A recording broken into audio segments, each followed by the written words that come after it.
விருத்தாச்சலத்தில் மத்திய அரசை கண்டித்து காங்கிரஸ் கட்சியினர் கண்டன ஆர்ப்பாட்டம்.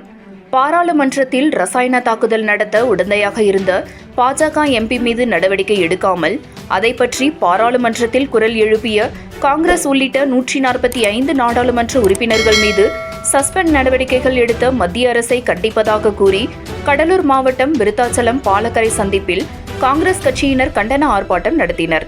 நகர தலைவர் ரஞ்சித் தலைமையில் ஊடகப்பிரிவு மாவட்ட செயலாளர் செந்தமிழ் செல்வன், மகிழா காங்கிரஸ் மாவட்ட தலைவி லாவண்யா முன்னிலையில் நடைபெற்ற இந்த கண்டன ஆர்ப்பாட்டத்தில் மாவட்ட தலைவரும் விருத்தாச்சலம் சட்டமன்ற உறுப்பினருமான MRR ராதாகிருஷ்ணன் சிறப்பு அழைப்பாளராக பங்கேற்றார். இக்கண்டன ஆர்ப்பாட்டத்தில் 200க்கும் மேற்பட்டோர் பங்கேற்று நாடாளுமன்றத்தில் உறுப்பினர்களுக்கு பாதுகாப்பு இல்லை, நடவடிக்கை எடு, ரசாயன தாக்குதலுக்கு உடந்தையாக இருந்த பாஜக எம்பிகள் மீது நடவடிக்கை எடு, பாராளுமன்றத்தில் ரசாயன தாக்குதல் நடத்திய மோடி அரசை வன்மையாக கண்டிக்கின்றோம், நாடாளுமன்றத்தை பாதுகாத்திடு, ஜனநாயகத்தை கொலை செய்யாதே என்று கூறி மத்திய அரசை கண்டித்து முழக்கங்கள் எழுப்பினர்.